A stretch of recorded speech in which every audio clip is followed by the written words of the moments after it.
The late 1960s through the 1970s became known as the grindhouse era for movie theaters. You have to remember, movies didn't get mass released everywhere like they do now. Instead, films were released slowly, starting in major markets like New York City, Los Angeles, and Chicago, and then slowly filtering down through smaller markets. Even then, a film wouldn't necessarily play at every theater in said market. Heck, multiplexes were barely a thing back then. This left many smaller movie theaters as well as drive-in screens having to scramble in order to find new movies to show, which allowed for many foreign forms of cinema to be shown in places they normally wouldn't have. This included things like Italian spaghetti westerns, British Gothic horror films, samurai and kaiju features from Japan, as well as Asian martial arts films. Obviously, the martial arts movies were brought to the forefront by Bruce Lee and continued for a short while after his passing in 1973. Naturally, the popularity of these films crossed over into comics with books like Iron Fist and Shang-Chi at Marvel or Richard Dragon at DC. And no, I'm not talking about how superheroes like Batman or Daredevil are technically martial artists because, well, any combat sport is technically a form of martial arts. I'm talking about comics that were directly inspired by the Hong Kong martial arts films. And the reason why I'm bringing up all this movie talk is because today's story, King Tiger, is a martial arts comic from Dark Horse Comics. However, I just couldn't really seem to find much background information on it. King Tiger is a martial artist slash mystic who fights demonic incursions from parallel dimensions. Tiger was raised in a Tibetan monastery and trained to close a particular portal by his 20th birthday. King Tiger would make his first appearance in a comic called Ghost, which was part of Dark Horse's attempt at a shared superhero universe called Comics' Greatest World. King Tiger also has a girlfriend named Ricky Boyd, whom he met when she came to his defense at a casino. He was using his mystical abilities to rob the house blind. The two have remained in a Nevada-based mansion waiting for the next demonic invasion. In 2013, Dark Horse Comics would actually revive the Comics' Greatest World imprint, now under the title of Project Black Sky, and this included a 4-issue King Tiger miniseries, which is what we're looking at today. This is King Tiger.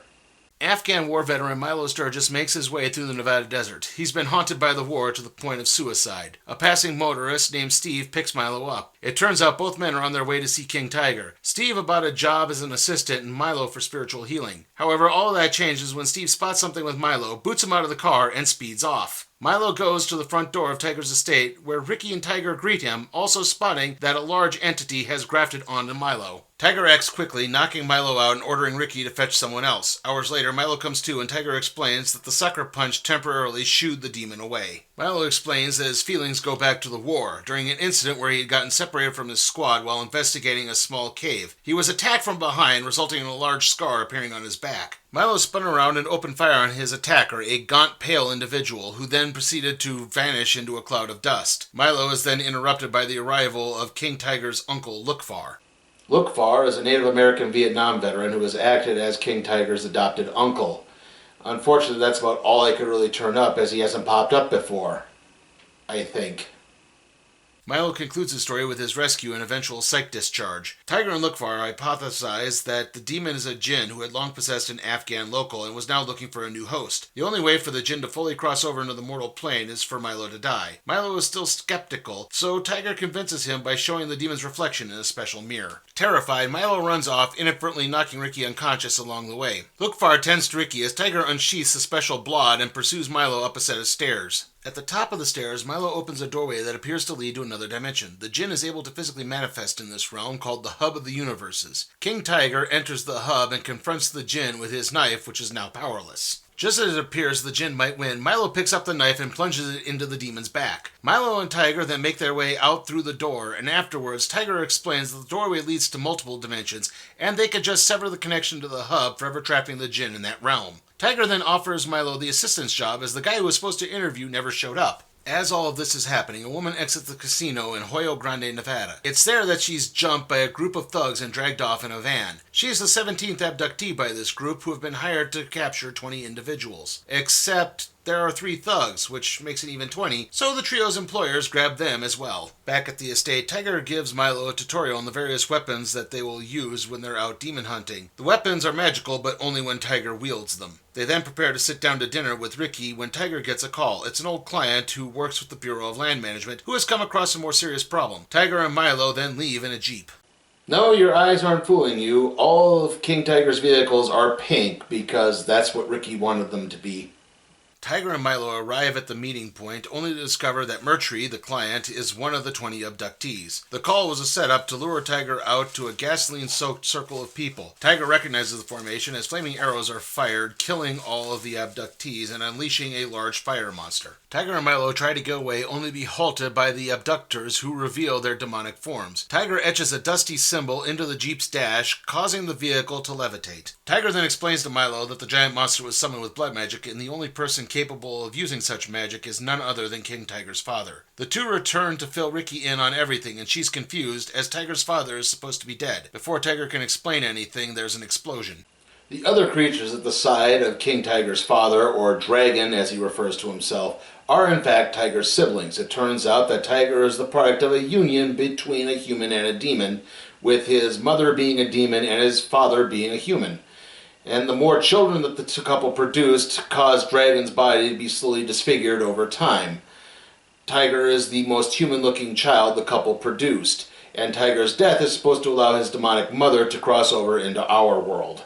Dragon and his brood overwhelm the group quickly, and only Milo is able to escape as Tiger and Ricky are taken hostage. Milo bumps into Lukvar, who explains the situation to him in disturbingly graphic detail. Back at the mansion, Dragon does the same, saying that the fire demon Canthastius will cross over and destroy everything. Ricky is caught off guard by the revelation of Tiger's demonic parentage, and that the couple's relationship was nothing more than Tiger exploring his human side. The group leaves a distraught Ricky behind as they take Tiger to meet Canthastius, who's bearing down on Hoyo Grande. However, she soon remembers something that Tiger always told her to do by keeping a small knife in her boot, which she uses to free herself as Lukvar arrives. Milo is in Hoyo Grande. She's unhappy and will definitely be talking with Tiger about this when this is over. Back with Tiger, he attempts to escape as the chopper carrying Dragon and his brood lands in Hoyo Grande. He manages to free himself as Milo arrives with more weapons. Also, Project Black Sky, a government agency that monitors things like this, begins to mobilize. Canthastius enters the fray and soon absorbs some of Tiger's siblings. Dragon orders the remaining offspring to land and go after everyone else as Tiger places a symbol on Milo's head that will enable him to fire magic bullets. This will hold the giant demon back, but only King Tiger can take down Canthastius.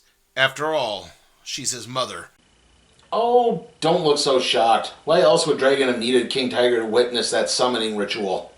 Tiger soaks some arrows in his mother's blood and uses them to form a binding symbol. He then tries to make some peace with Ricky as a force field begins to generate, trapping Tiger and his family members inside. The group in the helicopter try and escape, only to wind up being disintegrated by the force field, with only Dragon escaping. Dragon confronts Tiger as Ricky attempts something of her own as she loads up her pink pickup truck with a bunch of barrels of gasoline and charges into the area. Dragon manages to see the attack coming and catches the truck, only for Tiger to heave a flaming sword into one of the barrels, incinerating his father. Tiger and Ricky then declare their love for each other, which is enough to destroy Canthastius.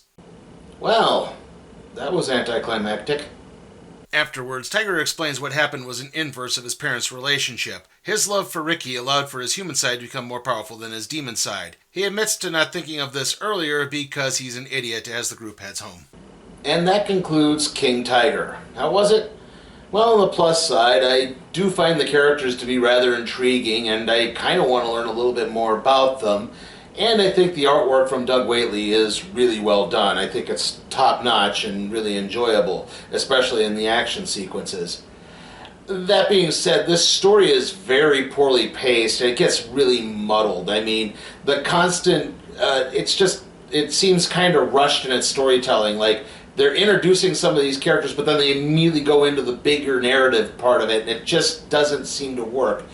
Maybe if this thing had, even 8 issues, I think it would have worked a lot better, because it would have allowed for a little bit more time to get to know the characters better. I mean, there's no introductory page on this, and I couldn't turn up much background information on King Tiger. I could have really helped that because it would have made this a little more new reader friendly. I wasn't entirely familiar with it. I mean, it just doesn't seem to work. And the history between Tiger and his father Dragon is really confusing at times too, because I'm still trying to figure out what the goal was. I mean, I know it's to bring the demon mother into the real world, but it looked like she was already in the real world well enough. Like, it didn't do a very good job of explaining much of anything, and it kind of left me really turned off. I can't recommend this to new readers. Like I said, there's no introductory page, and there's not really any way to get any other background information. I barely know who Ricky was. I barely know who Milo was. I barely know who Lookfather was. I'm sorry, like, it's just really lacking. And that's why I unfortunately have to give King Tiger a D, and that's really just for the artwork. And with that, let's see what we'll be doing next time on the Random Trade Review.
Hey guys, got a request for the show? Check out my Patreon at patreon.com/sleepytimeforcatproductions.